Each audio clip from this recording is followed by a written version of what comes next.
Alright everybody, I'm going to be doing another example of the amplification load method on my assignment papers here. This time I'm going to be doing a example that we did in class, and this one is for our first order analysis for a frame.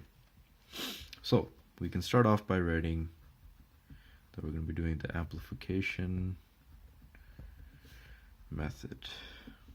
Okay, so for the amplification method, it's quite simple, but in this video I'm just going to show you a very simple example, one that we did in class that basically has no gravity load.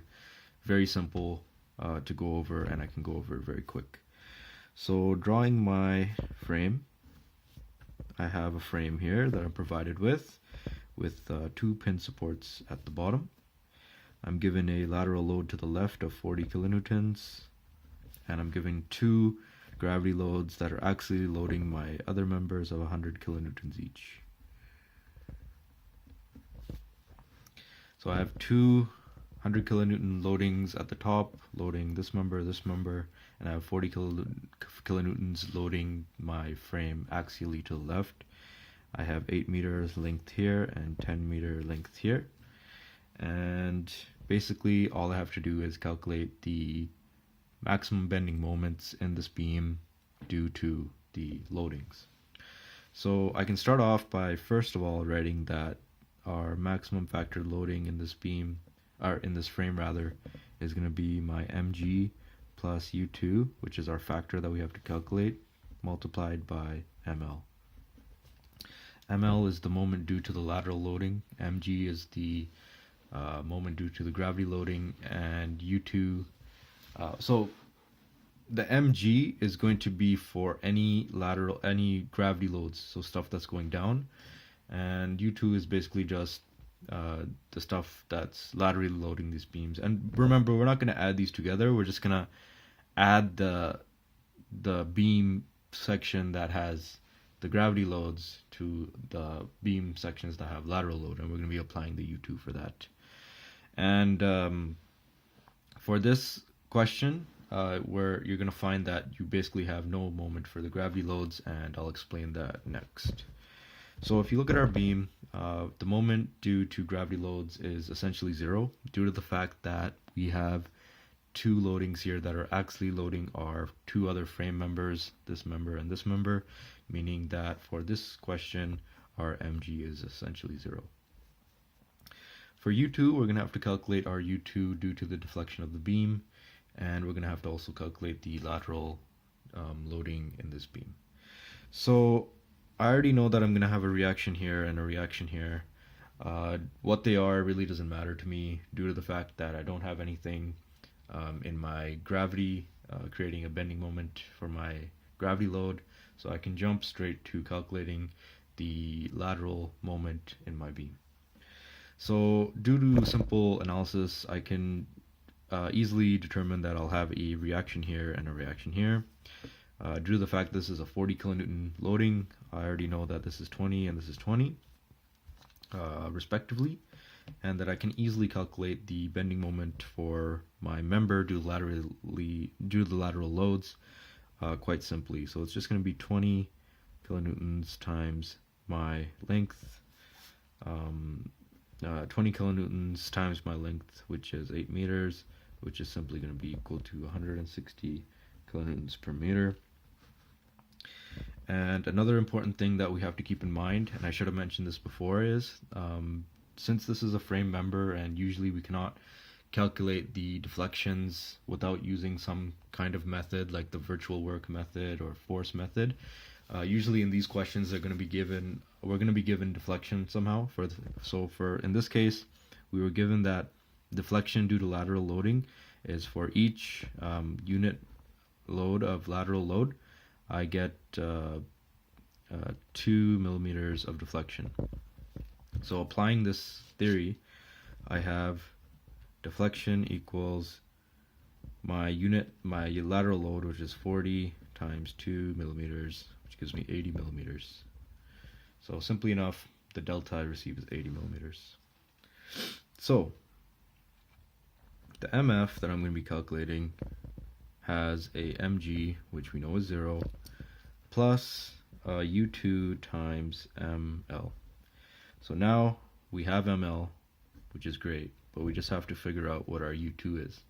So the formula for U2 is simply 1 over the summation of my compressive forces multiplied by my deflection that I found, minus the initial deflection, which we essentially know is 0 in our case, because we do not have any initial deflection for our beam. It's starting at standstill. And that's divided by the summation of the lateral loads, which in this case is denoted as VF. Don't ask me why it's called VF. I know a lot of people confuse it with vertical, but it's the lateral loads multiplied simply by the story height. Our story height for this example is simply going to be 1 story of 8,000 millimeters. So if we can put in all our values, it'll be quite simple. We'll get 1 over the summation of CF. Our 2 compressive loads up top are 100 plus 100, which gives me 200. Our deflection that we calculated beforehand is 80 millimeters divided by the summation of the lateral loads. We only have 1 lateral load at the right side of our beam, which is simply 40 kilonewtons, and that's going to be multiplied by the height of our story, which is simply 8,000 millimeters that we have to account for. So if you simply plug this into your calculator, you can simply get an answer for what U2 is. So we have, on top we have 1, and then we have 1 minus, again, the summation of our forces, which is 200, multiplied by the deflection, which is 80, come to the denominator.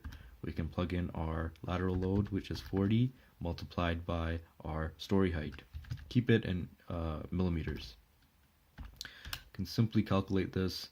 We get a value of 20 over 19, but to simplify it, let's go into the decimal view.